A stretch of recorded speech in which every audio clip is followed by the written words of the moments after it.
अपुऱ्या पावसाचं किंवा टंचाईचं चित्र हे नक्कीच आहे. महिना दीड महिन्याचा जवळजवळ उघडीपीचा काळ 4 महिन्यांच्या पावसाळ्यात असेल तर त्याला सामोरं जाणं आणि त्याच्यातून मार्ग काढणं खूप कठीण असतं. ग्लोबल वॉर्मिंग हा फक्त आपल्याला काहीतरी ग्लॅमरस अभ्यासकांनी, संशोधकांनी, ज्यांना पर्यावरणाबद्दल काहीतरी आस्था आहे त्यांनी नुसता विचार करण्याचा विषय नाही. तो आपल्या इकॉनॉमीशी, आपल्या जगण्याशी, आपल्या सगळ्या फूड सिक्युरिटीशी, आपल्या वॉटर सिक्युरिटीशी असा संबंधित असलेला विषय. श्रावणात होणार, भाद्रपदात होणार, हे असं बऱ्यापैकी त्यांची गणितं ठरलेली असायची. आता मात्र ते हललेलं दिसतंय. या वर्षीच्या पावसाळ्यावर किंवा या वर्षीच्या मान्सूनवर एल निनोचा प्रभाव आहे.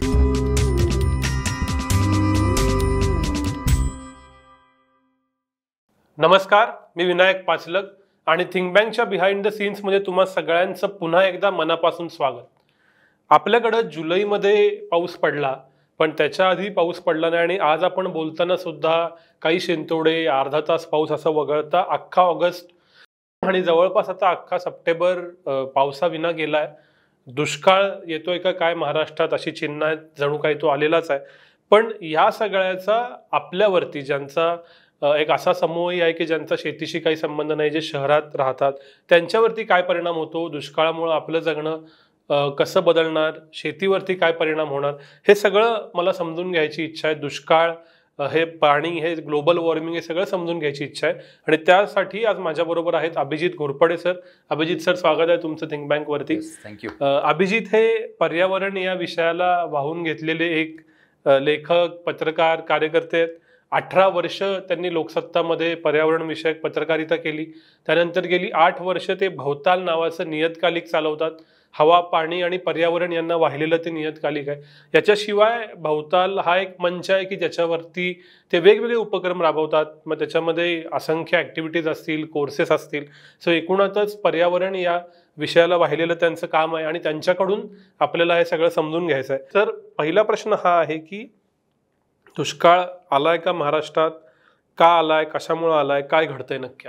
दुष्काळ आलाय असं म्हणावं लागेल, कारण आता आपण बोलतोय सप्टेंबरच्या सेकंड हाफमध्ये. जवळजवळ पावसाळा संपला.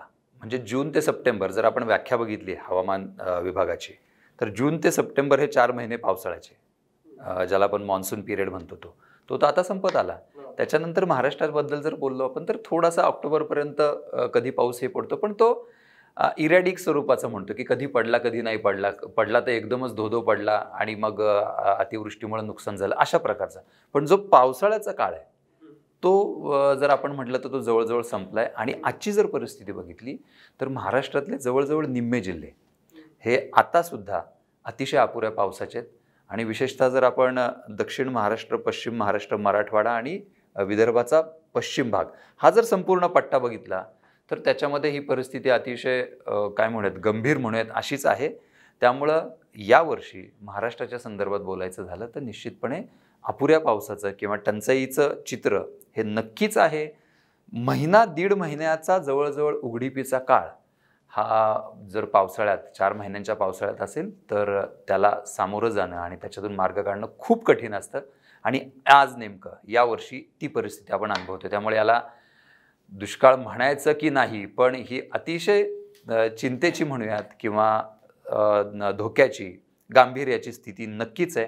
टेक्निकल भाषेत काय म्हणायचं याच्यात जायला नको, पण आपल्याला पुढं काहीतरी याच्यातून चिंतेचं वातावरण निश्चितच निर्माण झालेलं आहे.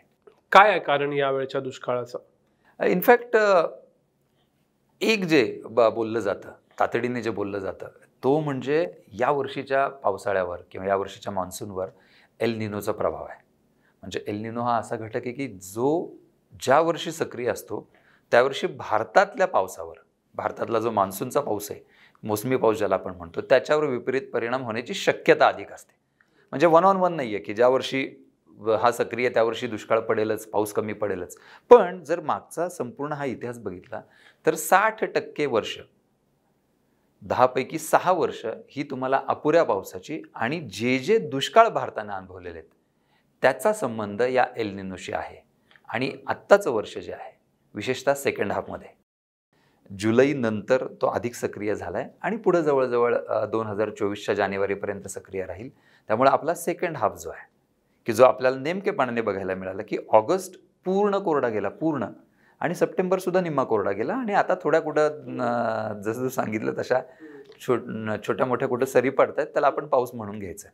हे मुख्य कारण आहे. आणि त्याच्याशिवाय काही कंगोरे त्याला जे अभ्यासक सांगतात ते ग्लोबल वॉर्मिंग वगैरे. पण या वर्षीचं सांगायचं झालं तर त्याला हा जो संदर्भ आहे तो एल निनोचा निश्चितपणे आहे.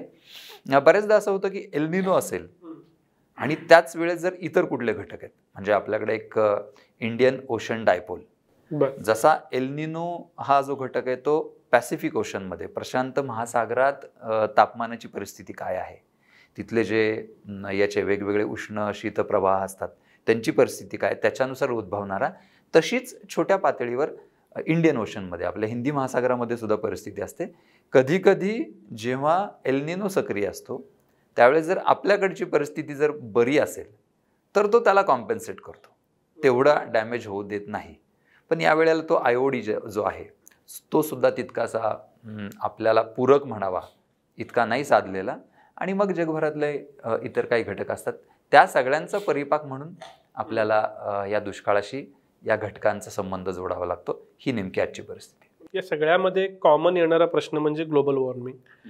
पण नक्की ग्लोबल वॉर्मिंगमुळे हे परिणाम आहेत का, याचा काही अभ्यास झालाय का, आणि असेल तर त्याचं नक्की को रिलेशन किंवा ज्याला आपण कॉझेशन इफेक्ट म्हणतो की हे घडलं म्हणून हे झालं, असं काय आहे? तर याच्यासाठी आपल्याला नेमका मान्सून किंवा पाऊस हा अगदी थोडक्यात समजून घ्यावा लागेल. मान्सून काय आहे, तर मान्सून हा आपल्याकडे येणारा वारा आहे. तो का निर्माण होतो, तर जेव्हा दोन भूभाग किंवा दोन प्रदेश पृथ्वीवरचे त्याच्यामधल्या तापमानाचा फरक, म्हणून मग वारं एका दिशेने दुसरीकडे जाणं, दुसरीकडून पुन्हा माघारी जाणं, हा मान्सून. म्हणजे याच्यामध्ये आपण जे बोललो त्यातला सर्वात महत्त्वाचा घटक काय असेल तर तापमान. अनेकदा आपण पावसाकडे बघताना तापमानाचा कधी संदर्भ घेत नाही सामान्य माणूस, पण तापमानामध्ये जर हा फरक नसेल तर तुमचा मोसमी पाऊस किंवा मोसमी वारं हे निर्माणच होणार नाहीये. भारताच्या भूभागावर, भारत आणि भारतीय उपखंड आणि हिंदी महासागर याच्यामधला जो तापमानाचा फरक आहे त्याच्यामुळे मोसमी वारे निर्माण होत आहेत आणि आपल्याकडे पाऊस येतोय. याच्यामध्ये तापमान हे अतिशय महत्त्वाचं आहे. आता ग्लोबल वॉर्मिंगच्या काळामध्ये काय होतंय, ग्लोबल वॉर्मिंगच्या काळामध्ये हे जे तापमान आहे, म्हणजे वातावरणाचं जे तापमान आहे, हवेचं जे तापमान आहे, याच्यामध्येच बदल होतोय, याच्यामध्ये वाढ होतीये. हे एक जनरल आपण ग्लोबल वॉर्मिंगबद्दल जे सांगतो ते. मग ती वाढ कधी कधी नैसर्गिक प्रक्रियांमुळे होते. आणि दुसरा जो महत्त्वाचा भाग आहे तो आपण जे फॉसिल फ्युएल्स मोठ्या प्रमाणात जाळतो आहोत, की ज्याच्यामधून मग कार्बन डायऑक्साईड सारखे वायू निर्माण होत आहेत, ते काय करतात तर ते उष्णता धरून ठेवतात. त्यामुळे स्वाभाविकपणे त्यांचं प्रमाण वाढलं तर उष्णता तुमच्या हवेतली जास्त असणार आहे आणि मग तापमान वाढणार आहे. हे जर तापमान वाढलं तर एक आपल्याला नक्की म्हणता येतं की मान्सून जो तापमानावर निर्माण होणारा वारा आहे त्याच्यामध्ये काहीतरी फरक होणार. मग आता हे आपल्याला कोरिलेशन लक्षात आल्यानंतर मग काय परिणाम होणार, परिणाम होणार हे तर निश्चित आहे. काय परिणाम होणार तर याच्यामध्ये खूप अभ्यास झालेले आहेत. गेल्या जवळजवळ आधीपासून लोक करत आहेत, पण मुख्यतः मागच्या 2-3 दशकांपासून याच्याकडे खूप सिरियसली पाहिलं जाते जागतिक पातळीवर. आपल्याकडचे लोक बघतायत, युरोप अमेरिकेतले लोक बघतायत, इतर ज्या कमी डेव्हलप्ड नेशन्स आहेत तिथले लोक बघतायत, अभ्यासक असतील, सरकार असतील. तर त्याच्यामध्ये असं दिसतंय की तापमान जर वाढलं तर एक्स्ट्रीम इव्हेंट्स जे आहेत, म्हणजे भारताच्या संदर्भात सांगायचं तर भारताचा पाऊस पडणं बंद होईल का, पाऊस संपेल का, कमी होईल का, तर असं फारसं होणार नाहीये. पण कमी वेळामध्ये जास्त पाऊस पडणं हा भारतामधला किंवा जगाच्या इतरही भागामध्ये, इतरही देशांमध्ये हा होणारा मुख्य परिणाम आहे. ते जर होणार असेल तर तुम्हाला अतिवृष्टीच्या घटना ज्या आपण अलीकडे अनुभवल्या यांचं प्रमाण वाढण्याची शक्यता आहे. भारतामध्ये जर सरासरी 900 मिलीमीटर पाऊस पडत असेल वर्षाला, तो 900 मिलीमीटर जर 4 महिन्यांमध्ये विभागला गेला तर कदाचित तुम्हाला त्याचा चांगला परिणाम होईल, पिकांच्या दृष्टीने ते चांगलं असेल. पण तोच 900 मिलीमीटर हा जर पटकन एक आठवड्यात 15 दिवसात जर पडून गेला तर मग तुम्हाला त्याच्यामुळं जो काही परिणाम होणार आहे त्याचा ग्लोबल वॉर्मिंगमुळं काय होणार, तर ग्लोबल वॉर्मिंगमुळे हे होणार आहे.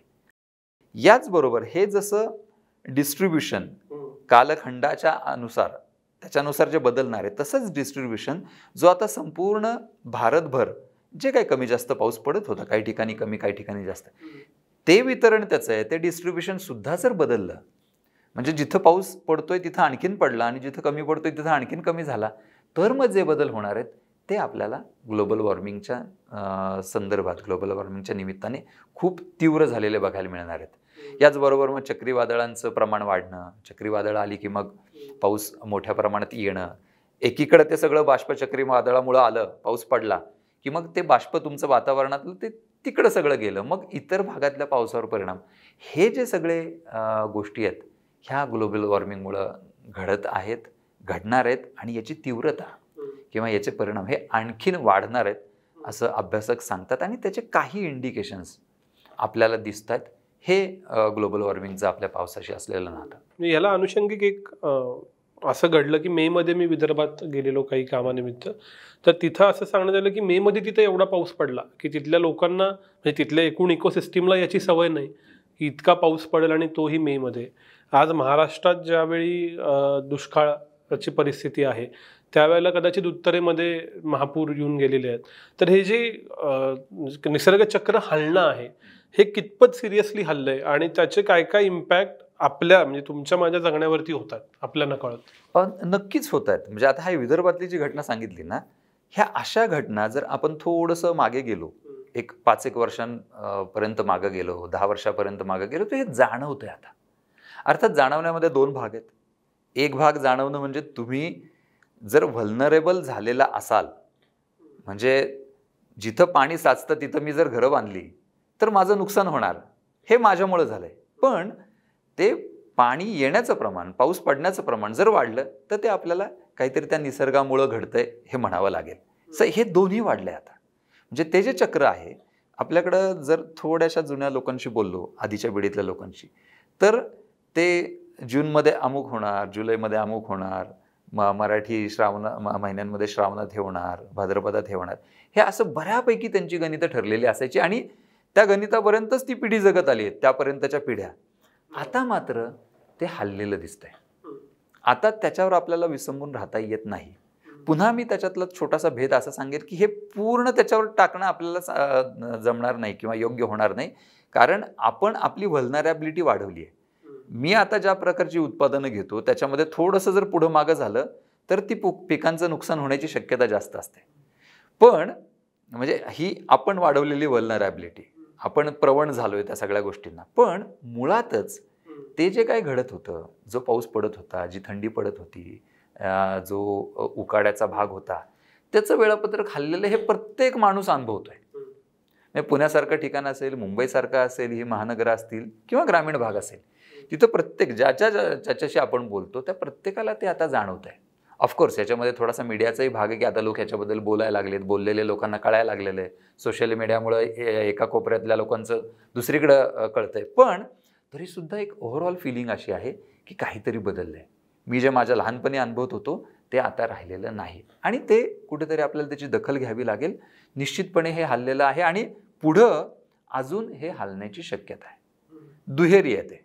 एकतर या दृष्टीने ग्लोबल वॉर्मिंग किंवा या सगळ्या हवामान बदलामुळे होणारे बदल, आणि आपण कदाचित आपल्या गरजा वाढल्यात, काही जण म्हणतील आपली हाव वाढली आहे, त्याच्यामुळे आपण मध्ये सगळ्या इकोसिस्टम्स डिस्टर्ब करणं, घटना घडतायत म्हणून नुकसान, आणि शिवाय आपणही काहीतरी चुकीचं वागतंय म्हणून नुकसान, हे दुहेरी संकटाचे आपण बळी ठरत आहोत. पाण्याकडे आपण जर का बघितलं तर जुलैमध्ये अशा बातम्या आल्या की उदाहरणार्थ पुणे, तर पुण्याला पाणी पुरवठा करणारी धरण साखळी जवळपास 90% भरली. किंवा मी कोल्हापुरात येतो तर आमच्याकडं राधानगरीचं धरण भरलं एकदा, की आम्हाला काही चिंता नाही. असं खूप वर्ष आम्ही कोल्हापुरात जेव्हा मी होतो तेव्हा किंवा आता आमचे घरचे असा विचार करतात.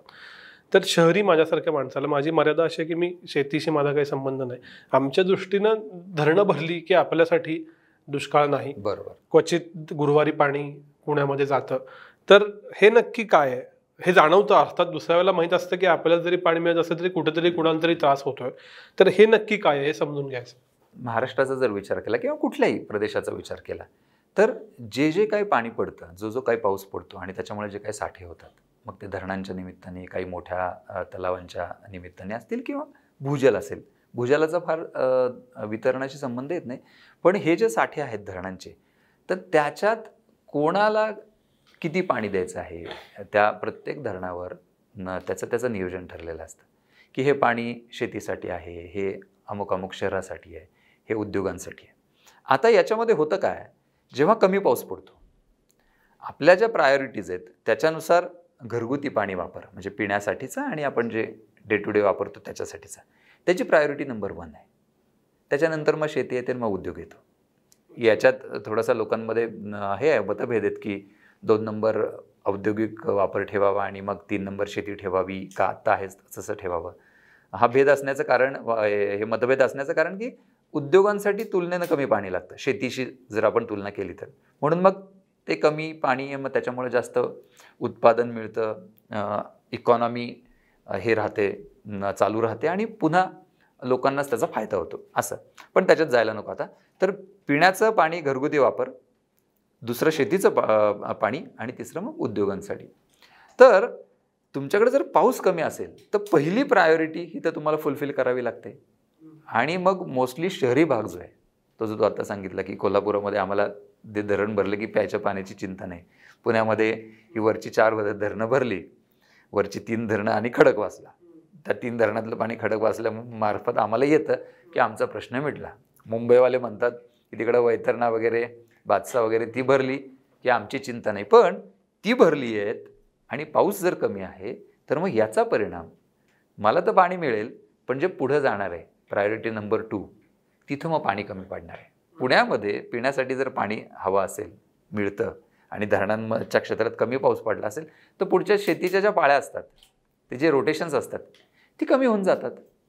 म्हणजे ह्याचा जरी शहरी माणसाला की जे धरणांच्या जवळ आहेत त्यांना परिणाम होत नसेल तरी तो पुढं निश्चित होतो. हे झालं काही शहरांचं. पण काही शहरं अशी आहेत की त्यांना धरणाचं पाणी त्यांच्या धरणामध्येच कमी पडलं तर पुढे शेती वगैरे सोडा, त्यांना सुद्धा प्यायला नसतं. पुढं जसं आता पुण्याला पाणी मिळालं आणि पुढं शेतीसाठी जाते, त्यातलंच पाणी सोलापूरला पिण्यासाठी जातं. मग त्यांच्या पिण्याच्या पाण्यावर परिणाम होतो. अशी ही सगळी गुंतागुंत आहे. त्याच्यामुळं जेव्हा पाऊस कमी पडतो तेव्हा जरी तो मला जाणवला नाही तरी माझ्या निमित्ताने इतर कोणाला तरी तो जाणवत असतो. याचं भान ठेवलं तर आपल्याला खऱ्या अर्थाने परिस्थिती किती गंभीर आहे ती लक्षात येईल. अन्यथा मग मला पाणी प्यायला मिळतंय आणि मला फक्त प्यायलाच पाहिजे. मी काही शेती करत नाही, मी काही इतर गोष्टी करत नाहीत, असं बघितलं तर मग माझ्यासाठी दुष्काळ नाहीच आहे. असं ते सगळं एकमेकांशी त्यांची गुंतागुंत आहे किंवा एकमेकांशी असलेला हा संबंध आहे. शेतीला काही प्रकारांना समजा कॅनलमधून पाणी मिळतंय तर कमी वेळात पडलेला जास्त पाऊस किंवा 2 म्हणजे पावसाच्या स्पेल्समधले अंतर वाढणं, म्हणजे त्याचा समजा आताही पाऊस झाला आठवड्याभरानं तरी शेती अडचणीत आहे असं बातम्यांमधून समजतं. तर हे काय लॉजिक आहे? म्हणजे पावसाळ्यात सतत पाऊस पडायला हवा का कमी वेळात जास्त पाऊस चालतो, काय होतं? पिण्याच्या पाण्यासाठी विचार केला तर आपल्याला काय आहे की माझ्या धरणांमध्ये जर पाणी भरलं तर मग ते कधी जूनमध्ये पडो, जुलैमध्ये पडो, 4 महिन्यामध्ये अमुक अमुक एवढं पाणी पडलं तर मला वर्षभरासाठी पुरणार आहे. त्यामुळे ते कधी पडते याच्याशी पिण्याच्या पाण्याचा थेट संबंध नाही. हां, समजा एखाद्या वर्षी असं झालं की आदल्या वर्षी पाऊस नाही आहे आणि मग जून जुलै पाऊस नाही पडला तर मग थोडीशी अस्वस्थता निर्माण होते. पण ते तुलनेने कमी काळ असतं. पण मला म्हणजे पिण्याच्या पाण्यासाठी कधीही धरणं भरलीत तरी माझं काही बिघडत नाही. शेतीचं तसं नाही आहे.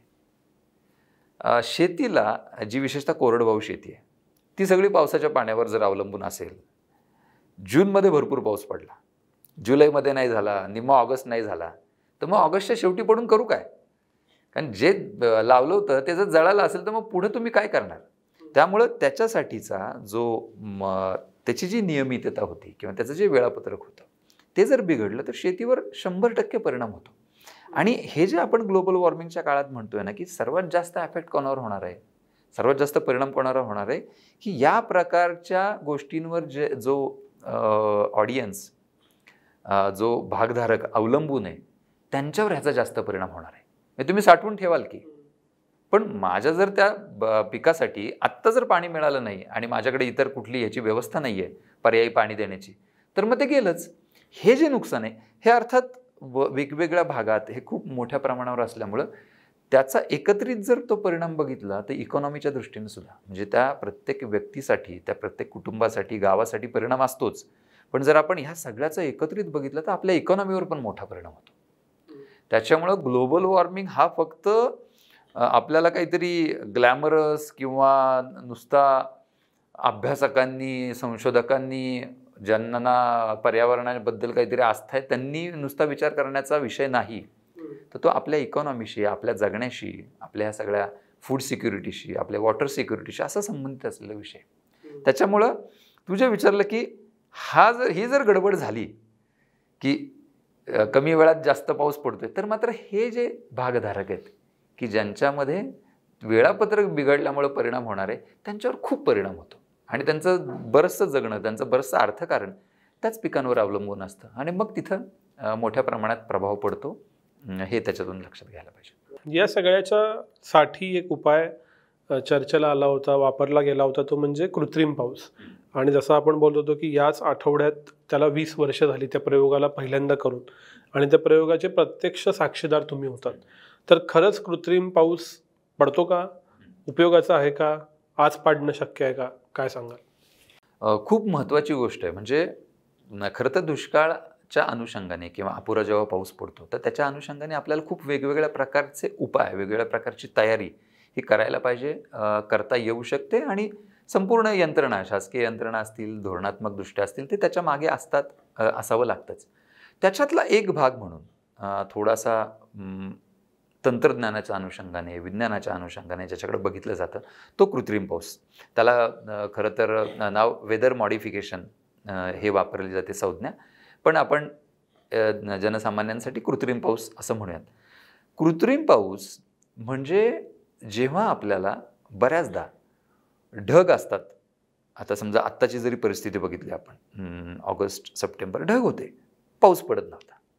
मग त्याच्यामध्ये जेव्हा हवामान अभ्यासकांनी गेली काही दशकं शतकं काम करतायत, त्यांच्या असं लक्षात आलं की पाऊस पडतो म्हणजे काय होतं, तर बाष्प असतं, पण नुसतं बाष्प असून चालत नाही. हवेमध्ये बाष्प आहे आणि पाऊस पडला असं नाही होत. ते बाष्प जमा होण्यासाठी काहीतरी छोटे छोटे सूक्ष्म कण लागतात. त्याला आपण पावसाची बीजं म्हणूयात. त्या बीजांवर ते बाष्प जमा होतं. जास्तीत जास्त ते बाष्पाचे कण, थेंब जेव्हा एकत्र येतात तेव्हा त्याचं विशिष्ट वजन बनतं आणि मग ते पाणी खाली पडतं. त्याला आपण पाऊस म्हणतो. हे त्याचं विज्ञान. म्हणजे नुसतं बाष्प असून हवेत चालत नाही, ढगांमध्ये बाष्प असून चालत नाही, त्याला ती पावसाची बीजं लागतात. ही जेव्हा बीजं नसतात तेव्हा मग बऱ्याचदा की आपल्याला ढग जाताना दिसतात, काळे ढग दिसतात जाताना, पण पाऊस पडत नाही. मग त्यावेळेस काय करता येऊ शकतं, ती जर बीजं नसल्यामुळे जर पाऊस पडत नसेल तर तुम्ही बीजं त्यात टाकू शकता. आणि त्याच्याबद्दलचं तंत्रज्ञान आता वाढलेलं आहे. तर त्याच्यामध्ये विशिष्ट प्रकारची विमानं वापरून जर तुमचे काळे ढग असतील की ज्याच्यामध्ये बाष्पाचं प्रमाण जास्त आहे, तर तिथं एक सोडियम क्लोराईड, ज्याला आपण मीठ, आपलं जे खायचं मीठ आहे, त्याचे सूक्ष्मकण ते फावरले जातात. आणि जे वरचे ढग असतात की ज्याच्यामध्ये हिमाचं प्रमाण जास्त असतं, पांढरे ढग, तर त्याच्यामध्ये सिल्वर आयोडाईड हे फावरलं जातं. हे पावसाची बीजं म्हणून काम करतं. त्याच्याभोवती हे सगळ्यांचं ॲक्युम्युलेशन होतं, एकत्र येतात आणि मग ते पाऊस पडण्याची शक्यता वाढते. हा कृत्रिम पावसाचा प्रयोग. आता उपयुक्ततेबद्दल याच्यात विज्ञानाने हे सिद्ध केलं आहे की असा पाऊस पडतो, पण प्रत्यक्ष ग्राउंडमध्ये, प्रत्यक्ष त्या वातावरणामध्ये तुमच्या भागात पाऊस पडणार की नाही, आणि तो तुम्ही प्रयोग केला आणि पाऊस पडला, तर तो तुम्ही ते फवारल्यामुळे पडला का नैसर्गिक परिस्थितीच त्याला अनुकूल झाली म्हणून पडले, तुम्ही कसं भेद त्यातला शोधणार. तर मग त्याच्यातली काही टेक्निक्स आहेत, त्याच्यातला काही डेटा ॲनालाइज केला जातो, काही स्टॅटिस्टिक्स निर्माण केलं जातं. हे सगळं केल्यानंतर जगाने हे सिद्ध केलेलं की हो, असा पाऊस पडतो. आणि खूप देश, अमेरिका असेल, कॅनडा, इस्रायल, ऑस्ट्रेलिया, चीन, हे देश खूप मोठ्या प्रमाणात हा पाऊस पाडतात. त्यांच्याकडे दोन तीन गोष्टींसाठी वापरतात. एक तर पाऊस पाडण्यासाठी, दुसरं अनेक हे जे शीतकटिबंधातले प्रदेश आहेत त्याच्यामध्ये बर्फवृष्टीपेक्षाही जे हेलस्टॉर्म, ज्याला गारपीट म्हणतो ना, प्रचंड मोठ्या आकाराच्या गारा असतात. मग तिथं जर तुम्ही त्यांना हे पुरवली, ती बीजं पुरवली, तर त्या मोठ्या आकारांऐवजी ते विखुरलं जाईल, विभागलं जाईल ते, आणि मग छोट्या छोट्या अनेक गारा पडतील. त्याच्यासाठी सुद्धा वापरतात. असे वेगवेगळे त्याचे वापर करतात. जगात हे टेस्टेड आहे, सिद्ध झालेलं आहे, अजूनही लोक वापरतात. आपल्याकडे सुद्धा प्रयोग झाला होता 2003ला महाराष्ट्राने. त्यावेळेस आंध्र प्रदेश आणि कर्नाटक हे हा प्रयोग करत होते. महाराष्ट्राने सुद्धा त्याच्यामध्ये प्रयत्न केला, पुढाकार घेतला आणि तो प्रयोग केला 20 वर्षापूर्वी. म्हणजे मी त्या ह्याच्यात होतो, पहिलं जे जो प्रयोग झाला त्याचं जे पहिलं उड्डाण झालं प्रयोगासाठीचं कोल्हापूर ते बारामती या दरम्यानचं, त्याच्यासाठी यंत्रणा उभी केली होती, डॉपलर रडार लावली होती, वेगवेगळे तंत्रज्ञ होते, त्याच्यातली अभ्यासक मंडळी होती, ते सगळं हे मॉनिटर करत होते. ते विमान पायपर शाईन नावाचं ते आणलं, ते सगळं केलं. झालं आपल्याकडं सुद्धा जाहीर झालं की पाऊस पडला. म्हणजे आम्ही एके ठिकाणी जेव्हा कंट्रोल रूमकडून माहिती मिळाली की या ठिकाणी पूरक ढग आहेत, मग तिथं जाऊन तिथं ती बीजं फवारली. तो क्षण खरं तर फार वेगळा एक्साइटिंग होता. आणि त्याच्यानंतर असंही खालून पुन्हा मेसेज आला की त्याच्यानंतर काही वेळाने 10-15 मिनिटानंतर त्या ठिकाणी पाऊस पडला. आणि ते ठिकाण होतं सातारा जिल्ह्यातलं वडूज, कमी पावसाचा भाग येतो, तिथं तो पडला असं जाहीरही करण्यात आलं. हे झाल्यानंतर मात्र 20 वर्ष आता लोटली. पुन्हा आपल्याला आत्ता ऑगस्टच्या अखेरीस असं वाटत होतं प्रशासनातल्या काही मंडळींना की कृत्रिम पाऊस पाडता येईल का. पण आता कृत्रिम पाऊस पाडता येईल का, तर हो पाडता येईल, पण तो असा लगेच उठलून कृत्रिम पाऊस पाडला असं होत नाही.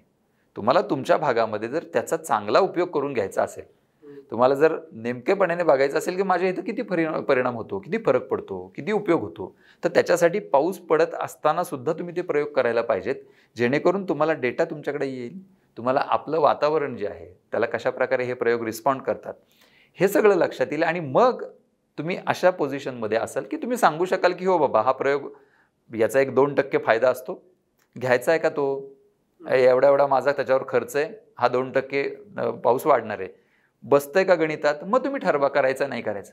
पण जर तो अभ्यासच नाही केला, ते सातत्यच नाही ठेवलं, तर तुम्ही कशाच्या जोरावर ठरवणार की हे करायचं की नाही. तर ते जे काही आपण करायला पाहिजे होतं ते दुःखाची गोष्ट म्हणजे ते झालं नाही.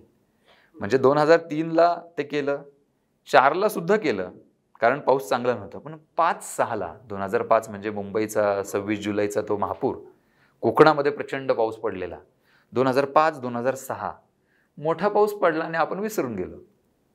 खरं तर त्या काळात सुद्धा त्या सगळ्या गोष्टी तयार ठेवायला पाहिजे होत्या, टेस्ट करायला पाहिजे होत्या. पाऊस पडताना आणखीन वाढवता येतो का, जेव्हा पाऊस नसतो तेव्हा त्या सगळ्या गोष्टींचा आपण जे फवारतो त्यात काय बदल करायचे आहेत का, हे सगळं करता आलं असतं.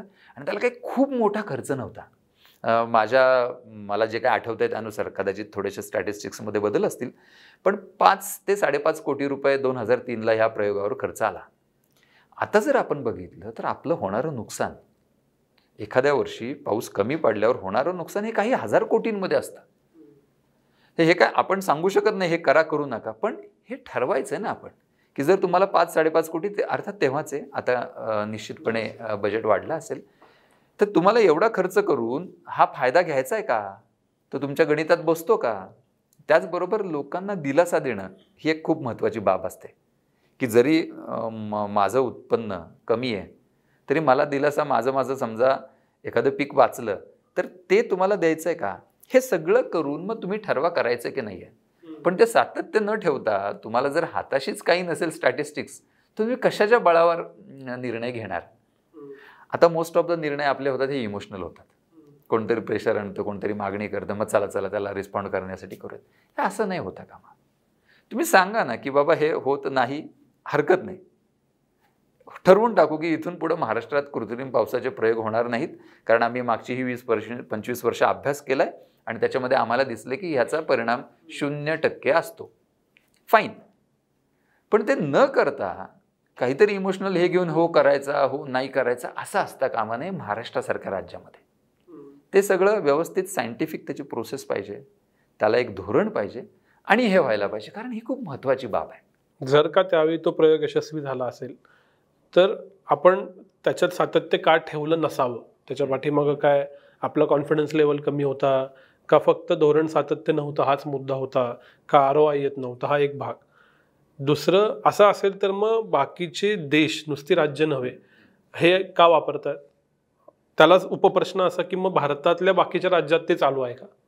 खूप महत्त्वाची गोष्ट ही, कारण ह्याच्याबद्दल भयंकर चिकित्सा झाली पाहिजे की का करायचा आणि का करायचा नाही, आणि मग डिसिजन घेतला पाहिजे. म्हणजे कोणतरी म्हणतंय म्हणून करा किंवा कोणतरी म्हणतंय म्हणून करू नका असं होताच कामा नये.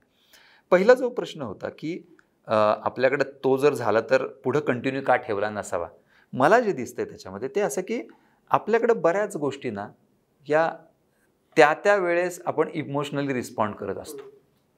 म्हणजे त्यावेळेस सुद्धा असं चला आपण धोरण ठरवलं आहे की पुढच्या 2 वर्षानंतर आपण कृत्रिम पाऊस करूयात, मग त्याच्यासाठी ही तयारी, हे बजेट, असं नव्हतं. आंध्र प्रदेश करतंय, कर्नाटक करतंय, लोक म्हणायला लागले मग ते करतायत मग आपण का करत नाही, मग चला आपणही करूयात. असाच म्हणजे तो सुद्धा खूप अभ्यासपूर्ण निर्णय होता असा अजिबात नाही आहे. पण ते जेव्हा आपल्याला कळलं, आपण जाहीर केलं की हो पाऊस पडला, तर मग त्याच्यानंतर आपण सातत्य ठेवायला पाहिजे होतं. ते न ठेवण्याचं कारण जे मला दिसतंय ते की जेव्हा काहीतरी घडतं, जेव्हा काहीतरी चांगलं घडतं, जेव्हा आपल्या मागं संकट नसतं ना, तेव्हा आपण रिलॅक्स होतो. ठीक आहे ना, झालंय ना, म्हणजे तात्पुरतं त्या वेळेस आता मला या ओव्हरमध्ये धारण काढायचं तर काढून मोकळं व्हायचं. पण त्याच्या आधी जर मी तयारी केली तर मला धारणची गरजच पडणार नाही ना, या ओव्हरला 2च रन काढायला लागतील. ते मला वाटतं धोरण सातत्य ते नसावं. अर्थात त्या लेवलला नेमकं काय हे आपण सांगू शकत नाही. पण माझं जे ऑब्झर्वेशन आहे ते आहे की परिस्थिती निवडली, आपण विसरून गेलो. इनफॅक्ट त्याच वेळेस जर केलं असतं तर खूप मोठ्या प्रमाणात म्हणजे आत्ता या घडीला आपण या स्थितीमध्ये असलो असतो की हो करायचा किंवा करायचा नाही. फाईन. इतर देशांबद्दल जे विचारलं तर इतर देश मग का करतायत? त्यांना काहीतरी त्याच्यात गवसले म्हणून ना. म्हणजे असं काही नाही की भारत याच्यात पुढे आहे किंवा इतर देश पुढे आहेत. ही टेक्नॉलॉजी आता सगळ्यांना उपलब्ध आहे. फक्त तुम्ही टेक्नॉलॉजी तुमच्या इथं वापरून त्याचा डेटा जनरेट करताय का? कारण प्रत्येक ठिकाणचं हवामान वेगळं आहे, प्रत्येक ठिकाणचं मॉइश्चर लेवल वेगळी आहे, ढगांचे प्रकार वेगळे आहेत, तिथल्या हवामानाच्या अनुषंगाने घटक वेगळे आहेत, तिथले जे काही कण ज्याला आपण ती बीजं म्हणतोय ती कशामुळे कुठून जनरेट होतं हे सगळंच वेगळं आहे ना. त्याच्यानुसार मग त्याचं ते क्लाउड फिजिक्स बदलतं. ते मग तुम्हाला टेस्ट करायला पाहिजे तर हे होईल. हा एक. आता भारताच्या अनुषंगाने जे विचारलं की इतर राज्यांमध्ये, तर मला एक आवर्जून कोट करावं असं वाटतं की आपल्याकडं डॉक्टर JR कुलकर्णी म्हणून पुण्यामधली एक संस्था आहे, IITM, Indian institute of tropical meteorology. तर ही जी संस्था आहे याच्यामध्ये याच्याबद्दलचे प्रयोग झालेले. इनफॅक्ट ते आधीपासून 70s मध्ये सुद्धा हे प्रयोग झालेले होते. तर ते अभ्यास म्हणून झाले होते, लोकांच्यासाठी म्हणून नाही. तर त्यांच्यानुसार त्यांच्याशी जेव्हा चर्चा केली की काय नेमकं ह्याचं भारताशी याचा असलेला संबंध, तर 2017 आणि 2019ला कर्नाटकने हे प्रयोग केले होते. आणि तेव्हा त्यांनी कॉस्ट बेनिफिट रेशो तो काढणं खूप अवघड आहे. ती आपल्या पुढची एक खरंच मर्यादा आहे या पावसाची. कारण नैसर्गिक आहे का तुम्ही फवारल्यामुळे पडलंय कसं शोधणार तुम्ही. तर तरीसुद्धा त्यांनी स्टॅटिस्टिक वापरून वेगवेगळ्या भागात ती पर्जन्य मापकं लावून काढलं होतं. आणि त्यांच्या ऑब्झर्वेशननुसार किंवा त्यांच्या त्या रिपोर्टनुसार कॉस्ट बेनिफिट रेशोमध्ये ते फायद्याचं ठरत होतं. कॉस्टच्या तुलनेत जवळजवळ तिप्पट फायदा झाला असं त्यांची आकडेवारी सांगते. आता निश्चितपणे याच्यामध्ये थोडंसं पुढं मागं असू शकतं, पण फायदा होतोय भारतातल्या एका राज्यामध्ये असं ते राज्य जाहीर करते. ही जर परिस्थिती असेल तर त्याच्यात काहीच नाही आहे असं तुम्ही कुठल्या बळावर म्हणणार. मी पुन्हा पुन्हा फार कॉशियसली का सांगते की ह्यात तुम्ही हे फायद्याचं आहे किंवा हे फायद्याचं नाही असं एकदम छाती ठोकपणे म्हणूच शकत नाही. पण मग तसं ठरवूयात ना, तसं त्या दिशेने विचार करूयात ना, अभ्यास करूयात ना, आणि then let's come to the conclusion की हो किंवा नाही. कृत्रिम पाऊस पाडणं, निसर्ग चक्रानुसार आता जर का दुष्काळ येणार असेल तर तो येऊ न देता त्याला आर्टिफिशियली ट्विक करणं, हे कितपत सायंटिफिकली नॅचरली योग्य आहे का, त्याचे पुन्हा काही अजून परिणाम होऊ शकतो? खूप महत्त्वाची गोष्ट आहे. शंका म्हणून लोकांच्या मनात निश्चितपणे हे उद्भवणार की अरे तुम्हीच काहीतरी निसर्गामध्ये हस्तक्षेप करताय मग काय. याच्याबद्दल चर्चा खूप झाली, याच्याबद्दल अभ्यास खूप झाला, याच्याबद्दल डिबेट्सही झालेले. पण होतं असं की जेव्हा म्हणजे आपल्याकडं बऱ्याचदा, मी महाराष्ट्राच्या संदर्भात सांगतो म्हणजे हा मुद्दा व्यवस्थित लक्षात येईल. लोक म्हणतात की आपल्याकडे काय होतंय की जो पर्जन्य छायेचा भाग आहे तो का आहे, तर मध्ये आपल्याकडे सह्याद्रीची रांग आहे. मग काही जण हायपोथेटिकल उपाय सुचवतात, मग काय करा, त्या सह्याद्रीच्या माथ्यावर पाऊस पडतो ना आणि मग तिथंच सगळं बाष्प संपतं, मग आपण काय करूयात, ती जी सगळी आहे ना एक काही मीटरनी तो सह्याद्रीचा माथा काढून टाकायचा. हे हायपोथेटिकल, हे इम्पॉसिबल आहे, पण एक कल्पना म्हणून लोक मांडतात. मग पुढं ढग येतील आणि पाऊस पडेल. पण तसं जरी केलं, ही हायपोथेटिकल आहे, पण तसं जरी केलं तरी पुढं पाऊस पडणार नाही. याचं कारण, तिथं पाऊस का पडतो, कारण त्या उंचीवर जेव्हा वारं जातं तेव्हा वारे जसे जसे थंड होतात तेव्हा त्यांची बाष्प धरून ठेवण्याची क्षमता कमी होते, म्हणून त्या माथ्यावर पाऊस पडतो. तुमच्याकडे ते बाष्प आलं तर तुमच्याकडे तेवढी उंची नाहीये, त्यामुळे तुमच्याकडे पडणारच नाहीये, तर निदान तिथं पडतोय तर पडू द्यात. असंच या प्रयोगासंदर्भात म्हणता येईल आपल्याला की ते ढग पुढे गेल्यावर पाऊस पडेल का हे माहीत नाही, शक्यता कमीच आहे. त्याच्यामुळे मग इथं 4 थेंब पाडून घेता आले तर ते पाडून घेऊयात असं. त्याच्यामुळे त्याच्यात खूप काहीतरी मोठे बदल होतील, निसर्गचक्र आपण बिघडवतोय असं होणार नाहीये पावसाच्या अनुषंगाने. हां, एक गोष्ट आहे की मध्ये याच्यावर असे काही प्रयोग चालू होते लष्करीदृष्ट्या की आपण हरिकेन्स, ज्याला आपण चक्रीवादळं म्हणतो, त्यांची इंटेन्सिटी वाढवू शकू का, ती कमी करू शकू का, याच्या दृष्टीने हे चालले होते. मग काही ठिकाणी एखाद्या समजा शत्रू राष्ट्रावर किंवा जिथं आपल्याला हे सगळ्या आपत्ती घडवायच्यात तिथं असे काय आपण आर्टिफिशियली ही वादळं घडवू शकतो का, असंही याच्यामध्ये अभ्यास सुरू होते, अजूनही सुरू आहेत. ते नाही घडलं पाहिजे. पण याच्यामध्ये तुम्ही हस्तक्षेप करताय, मग पुढे जाणारे ढग अडवताय आणि त्यांचा पाऊस तुम्हीच पाडून घेताय, तर ही शक्यता याच्यामध्ये नाही आहे. कारण जर जे पुन्हा तेच उदाहरण की जे घाट माथे कापले तर ढग तुमच्याकडे आलेत, म्हणजे बाष्प तुमच्याकडे आलं, पण तुमच्याकडे ती परिस्थिती नाही, त्यामुळे पाऊस पडणारच नाही आहे. तर तिथं पडतोय तर पडू द्यात. याची तुलना मला वाटतं त्या गोष्टीशी करता येईल. त्यामुळे खूप हस्तक्षेप होईल, इतर काही डिप्राईव्ड होतील असं याच्यामध्ये दिसत नाही. आणि याच्यामध्ये खूप विचार झालेला आहे याच्यात काम करणाऱ्या लोकांचा. अर्थात जसं मी ते लष्करी उदाहरण सांगितलं, लष्करी उपयोगाच्या अनुषंगाने सांगितलं, तर टेक्नॉलॉजी जेव्हा वाढते तेव्हा ती कशी कोणी वापरायची हे कोणाच्याही हातात नसतं. AI वाढतंय तर AI कशासाठी वापरलं जाईल हे आत्ताचं मोठं आपल्या पुढचं एक चॅलेंज आहे. पण म्हणून त्याची डेव्हलपमेंट थांबत नाही. जर थांबणार नसेल तर मग you also be part of that. दुष्काळाच्या बाबतीत कित्येक गोष्टी या यंत्रणांच्या हातात असतात की काय करायचं आणि काय नाही. अशा वेळेला सामान्य माणूस म्हणून पाणी वाचवा, कमी प्या, हे तर म्हणजे कमी वापरा हे तर आहेच. याच्या पलीकडे जाऊन शहरी व्यक्तीनं की ज्याच्या हातात काही नाही आहे फारसं आणि त्याची इम्पॅक्टही त्याला दुरून दिसत आहे, त्यानं या दुष्काळाकडे कसं बघावं आणि त्याच्यात म्हणजे माझ्यासारख्याचं कॉन्ट्रीब्युशन फॉर द बेटरमेंट काय असले पाहिजे? मला एक दिसतंय की विशेषतः म्हणजे दुष्काळ हा एक भाग झाला, पण त्यालाच रेसिप्रोकेट करणारा, त्याचाच एक जवळचा जो परिणाम आहे तो म्हणजे अतिवृष्टीचा आहे. दुष्काळ पडतील, बराच काळ पाऊस नाही पडला आणि कमी वेळात जास्त पाऊस पडला, तर मला वाटतं शहरी ऑडियन्ससाठी ही जी बाब आहे ही जास्त महत्त्वाची आणि ती सगळीकडे बघायला मिळते. पुणे असेल, मुंबई असेल, यू नेम द सिटी, त्याच्यामध्ये शहरी ऑडियन्सला करण्यासारखं भरपूर आहे. ते म्हणजे अनेक छोट्या गोष्टींवर लक्ष ठेवलं पाहिजे. आता एक उदाहरण सांगतो की बऱ्याचशा शहरी भागामध्ये पूर येण्याचं किंवा पूर येणं नाही म्हणता येणार त्याला, की जे पाऊस पडतोय त्याचा आपल्यावर परिणाम होण्याचं जे कारण आहे त्यातलं एक कारण आहे की पाणी जमिनीत मुरत नाही. कारण काय, सगळीकडेच पेविंग झालं आहे, सगळीकडेच कॉन्क्रीट आहे, डांबर आहे, मग पाणी जाणार कुठं खाली. तर या गोष्टीवर शहरी ऑडियन्स लक्ष ठेवू शकतो. तुमची जी फुटपाथ जर बघितले, म्हणजे आता मी पुण्यात आहे म्हणून पुण्याचं सांगतो, पुण्यातल्या कुठल्याही रस्त्याने फिरलं ना कुठल्याही, तर आता अलीकडं असं बघायला मिळतं की एकच रस्ता, रोड डिवायडरच्या एका बाजूला पाणी वाहत असतं पाऊस पडल्यावर आणि दुसरीकडे पाणी नसतं. म्हणजे तुम्ही हे जे काही करून ठेवलं आहे विकास करताना, याच्यात छोटी जरी इंटरव्हेन्शन करता आली आणि तो नागरिक आहे, जो नागरी समाज आहे, तो याच्यामध्ये वोकल जर झाला, तर मला वाटतं हे नुकसान खूप मोठ्या प्रमाणात कमी करणं शक्य आहे. म्हणजे छोटा तुम्हाला रस्ता बांधू नका नाही म्हणत आहे कोण, पण ते हे करताना तुम्ही डिवायडर हे करताय, तुम्ही फुटपाथ करताय, तर ते करताना पाणी जाण्याच्या वाटा तर ठेवा. पुण्यातले जर सगळ्या रस्त्यांचे सर्वे केले ना, तर पूर्वी सगळ्या रस्त्यांना छोट्याशा कडेला वाटा असायच्या रेन वॉटर हे होण्यासाठीचं. तेव्हा काही फार ट्रॅफिक नव्हतं, तरीसुद्धा हे होतं. आता प्रचंड मोठे रस्ते झालेत, त्याला ही व्यवस्थाच नसते, असली तर दिसत नाही. कोण सांगेल की नाही केलेल्या आहेत, पण आम्हाला तर रस्त्यावर दिसत नाही. तर ह्या गोष्टी किती महत्त्वाच्या आहेत, त्याच्याबद्दल जर वोकल होऊ शकला. बाहेर तू जसं म्हणला तसं मग पाणी वाचवा हे तर आहे, नेहमीचंच आहे, ते करूच यात आपण. पण त्याच्या पलीकडे हे जर केलं तर आपलं खूप मोठं नुकसान, आपला खूप मोठा जो एक मेंटल इम्पॅक्ट असतो ना, सायकोलॉजिकल इम्पॅक्ट, तो कमी होऊ शकेल आणि ते निश्चितपणे टाळणं शक्य आहे. प्रशासनाला हे सांगितलं त्याच्यात तुम्ही बाकी काहीच सांगत नाही त्यांना.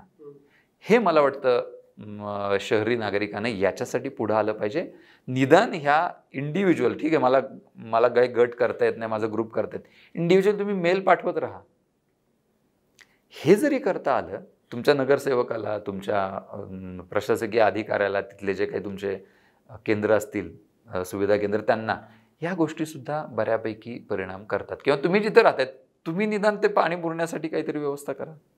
हे जर करू शकलो तर मला वाटतं तो निदान, जसं तू म्हणालं की हे शासकीय यंत्रणांकडे ह्याच्या सगळ्या गोष्टी आहेत मोठ्या प्रमाणात, पण ॲज अन इंडिव्हिज्युअल मी निश्चितपणे एवढं करू शकतो आणि ते जरूर केलं पाहिजे. अभिजित सर, तुमचे खूप खूप आभार. खूप वेगळे पर्स्पेक्टिव्ह आम्हाला समजले पाण्याबद्दल, पावसाबद्दल. बघूया काय काय होतंय. परत भेटू, पण आज इथंच थांबूया. धन्यवाद.